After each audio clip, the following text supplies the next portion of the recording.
Assalamualaikum warahmatullahi wabarakatuh. Saya Arfiani Rizky Paramata selaku dosen pengampu mata kuliah rancangan percobaan pada Fakultas Perikanan dan Ilmu Kelautan Universitas Negeri Gorontalo.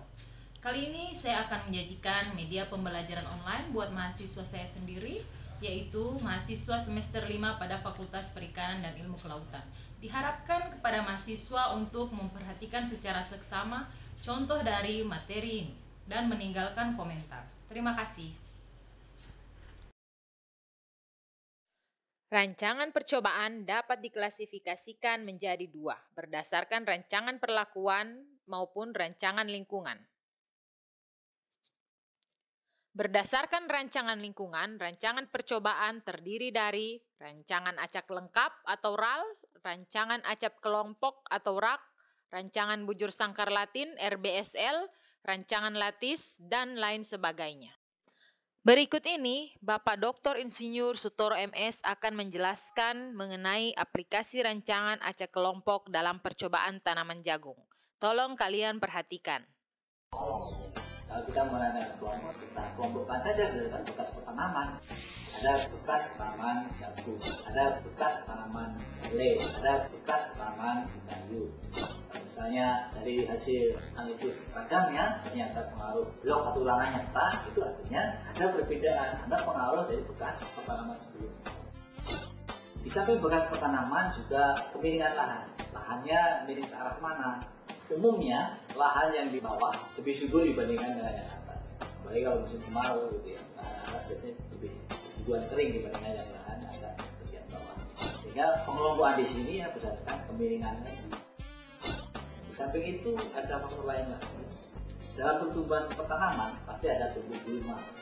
Penyiangan itu tidak bisa dilakukan sekaligus dalam suatu lahan yang luas, apalagi kalau pelakuannya banyak. Pasti akan bertahap. Berarti ada pengaruh perbedaan penyiangan. Nah, oleh karena itu diusahakan satu ulangan itu diselesaikan satu hari sekaligus.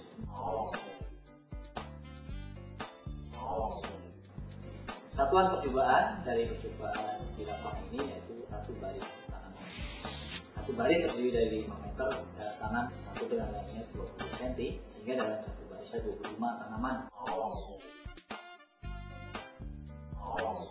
Penyakit yang sering menyerang pada orang jagung penyakit gulai.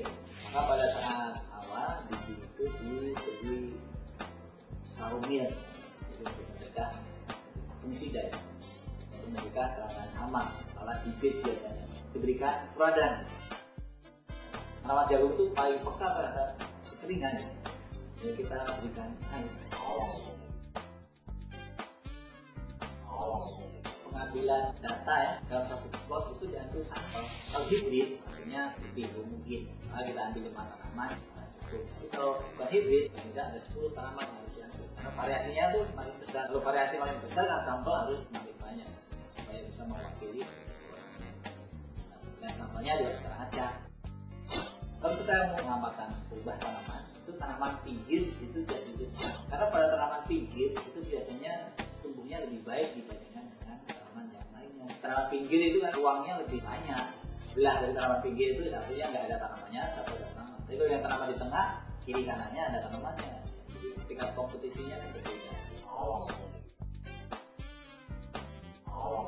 Variabel yang diamati dalam percobaan ini jumlah tahun pada saat penggunaan,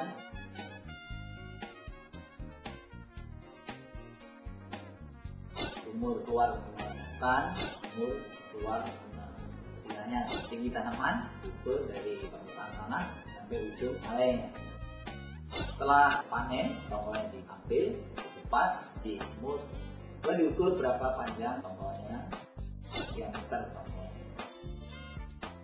berapa jumlah biji setiap tongkol, kemudian ukuran butir itu dari bobot 300 butir. Untuk membandingkan bobot biji antara varietas satu dengan lainnya, maka kadar air juga harus dalam kondisi yang sama, diukur dengan moisture testing. Dalam analisis nanti, semua datanya konversi pada kandungan air yang sama, yaitu 15%. Konversi bobot biji pada kadar air yang diinginkan itu adalah 100 dikurangi kadar air yang diukur, dibagi 100 dikurangi kadar air yang diinginkan kali bobot biji yang diukur.